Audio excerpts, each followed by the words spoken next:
بسم اللہ الرحمن الرحیم۔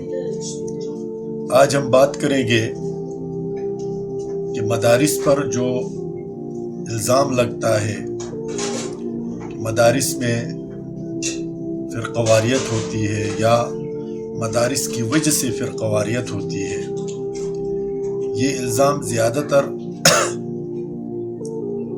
وقت کی حکومتیں، ادارے اور جو مدارس مخالف لوگ ہیں وہ لگاتے ہیں۔ آج ہم اس بات کا تجزیہ کریں گے کہ وہ لوگ اپنے اس بات میں کس حد تک سچے ہیں۔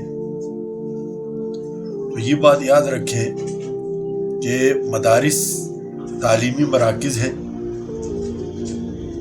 لیکن بدقسمتی یہ ہے کہ تمام مدارس کے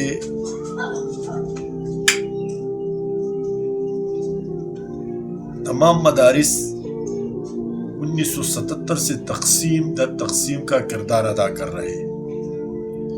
مدارس تو 77 سے پہلے بھی تھے، لیکن 77 کے بعد جو ماحول ہمارے ملک میں مدارس کے حوالے سے بنا ہے وہ خطرناک ہے۔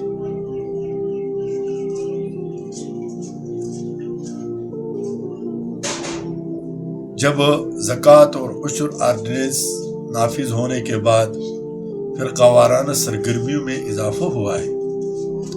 علماء کرام کو نہ صرف زکوٰۃ فنڈ سے لاکھوں روپیہ دیے گئے، بلکہ عشر کا بھی بہت بڑا حصہ ان مدارس کے نظر کر دی گئی، اور اس سے مالی فراوانی ہوئی۔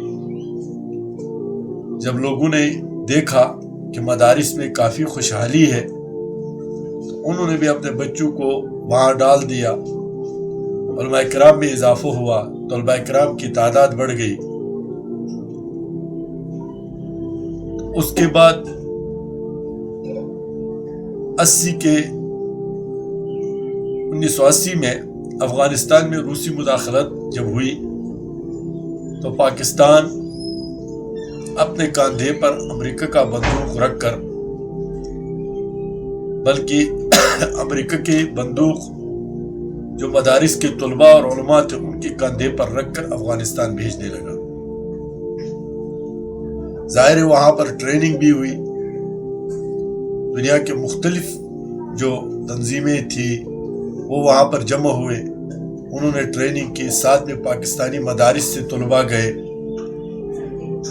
تو ایک بہت بڑی کھیپ مدارس میں جہاد کے وہ مفہوم لے کر آئے جو قرآن اور حدیث کا بالکل مقصد نہیں تھا۔ قرآن اور حدیث نے جہاد کا مفہوم اس ضمن میں بیان کیا ہے کہ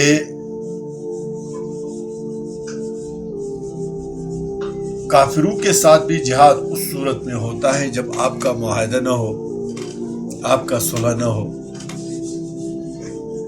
مسلمانوں کے ساتھ جہاد کا تصور، لڑنے کا تصور اور مرنے کا تصور تاریخ اسلام میں، قرآن میں، حدیث میں کہیں پر بھی موجود نہیں ہے۔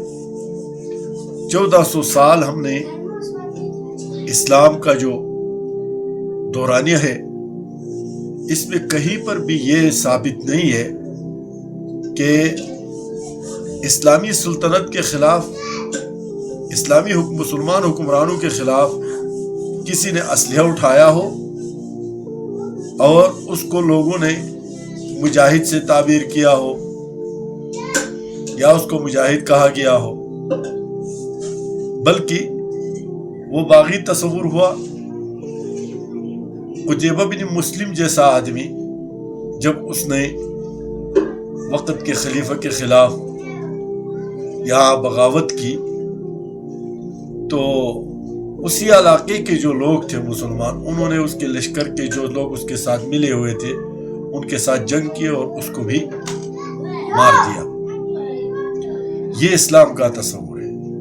اب افغانستان سے جو لوگ واپس مدارس میں آئے انہوں نے یہاں ذہن سازی بھی ایسی کی کہ جہاد تو ہر آدمی کے خلاف لڑنے کو جہاد کہا گیا۔ پھر افغانستان میں جا کر لوگ لڑے، یہاں پاکستان میں اب بھی لڑ رہے ہیں، افغانستان میں اب بھی لڑ رہے ہیں. اور یہاں جو سب سے بڑا نقصان ہوا وہ یہ ہوا کہ اچھے بھلے لوگ یہاں بھی ایک دوسرے کو قتل کرنے کو جہاد کا نام دینے لگے. اسی سے پھر قواریت پھیل گئی. شیعوں نے کہا کہ سنیوں کو مارنا جہاد ہے, سنیوں نے کہا شیعوں کو مارنا جہاد ہے.